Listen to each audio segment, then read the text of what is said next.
ዛሬ እንግዲህ የካቲት 26 ሁሌም የካራማራ ድል የሚታወስበት ዕለት ነው። በድላችን ሐውልት ተገኝቻለሁ።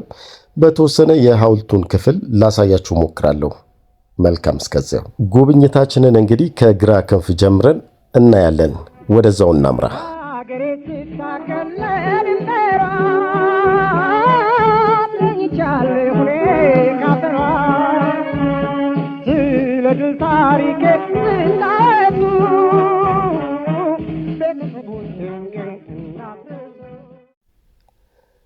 አሁን የምንገኘው በሐውልቱ ግራ በኩል ነው እና በሐውልቱ ግራ በኩል የመጀመሪያው ምስል የሚያሳየው ኢትዮጵያ ከአብዮቱ በፊት የነበረችበትን የባላባታዊ ስርዓት ያሳያል።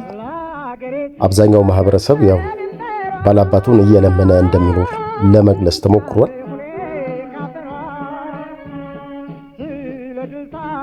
ከሱ ቀጥሎ ይህንን ባላባታዊ ስርዓት ለመጣል እንደ እርሾ ሆኖ ያገለገለው የ66ቱ ረሃብ በሚገባ መሃል ላይ ተስሏል። እንዲሁም ሁለት ሰዎች በስቅላት ተፈርዶባቸው የሚያሳይ ምስል አለ። ያው ፍትህ ስርዓቱንም ለማሳየት ነው።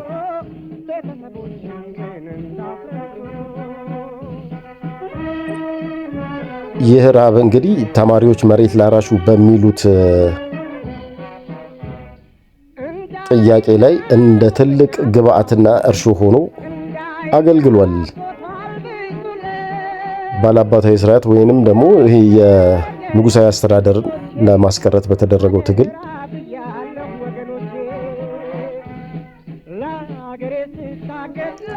አሁን እያየነው ያለው እንግዲህ መሬት ላራሹ ያኔ ተማሪው ይዞት የሚፈክራቸው መፈክሮች ናቸው። ከላይ ደግሞ ጎጆ ቤቶች በቡልዶዘር ሲፈርሱ ይታያሉ። እጅግ ጽድት ያለ ስራ ነው። በነገራችን ላይ በጣም ኮሪያዎች ጥበብ ብለውበት የሰሩት የነሐስ ቅርስ ነው። በእውነት በጣም ነው የሚያምረው። ከዛ ነገሮች ወደፊት እየገፉ ሲመጡ በአራተኛ ክፍለ ጦር ላይ የተሰበሰቡት የደርግ አባሎች እነሱን ለማሳየት የተሳለ ይመስለኛል። ጓድ ሊቀመንበር መንግስቱ የመጀመሪያቸውን ንግግር የሚያደርጉ ይመስላል። እዚህ ላይ እንግዲህ እዚህ ነው እንግዲህ ደርግ የተመሰረተው። እንግዲህ ደርግ እዚህ ጋር ተመስርቶ ምን ይሆናል ማለት ነው?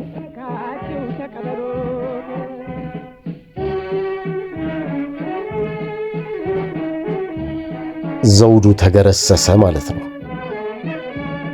ኢትዮጵያ ወደ ሪፐብሊክ አስተዳደር የተሸጋገረችበት ወቅት ነው ማለት ነው። ያ ማለት እንግዲህ ከዘውዳዊ አገዛዝ ነፃ ወጣች ማለት ነው። ይሄው ወታደሩ እንደ ሻለቃ ደበላ ዲንሳ ንጉሱ እንዳወረዱት እዚህ ጋርም ዘውዱን ያዘው እንግዲህ ወታደሩ ነው።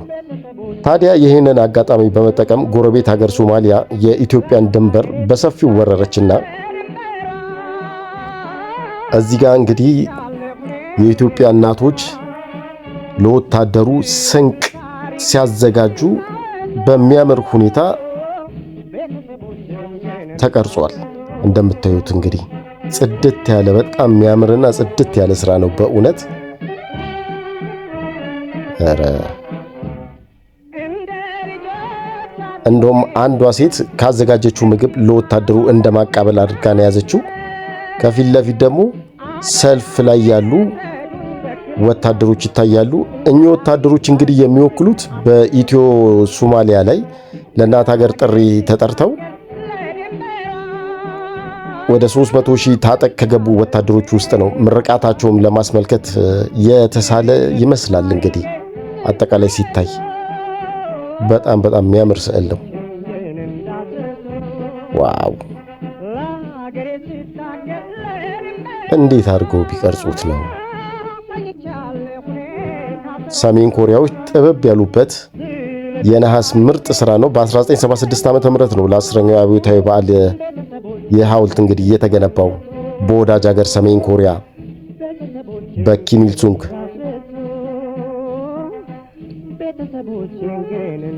እዚች ላይ እንግዲህ የህብረተሰባዊት ኢትዮጵያ ጊዜያዊ ወታደራዊ መንግስት አስተዳደር ይላል።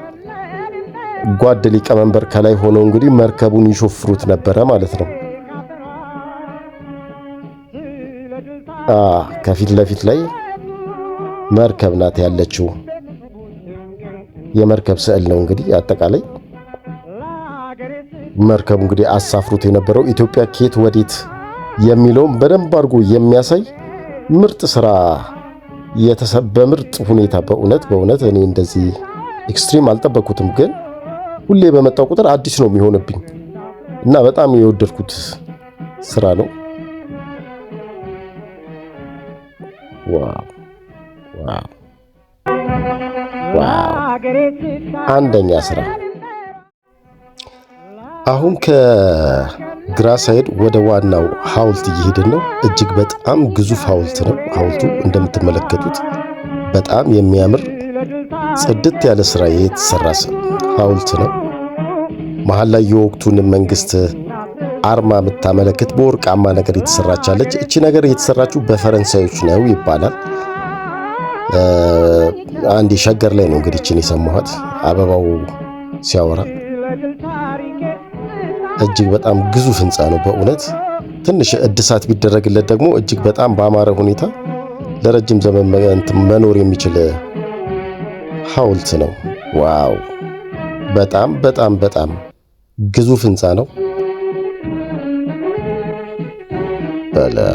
መሰረቱ ራሱ በጣም የሚያምር ነው።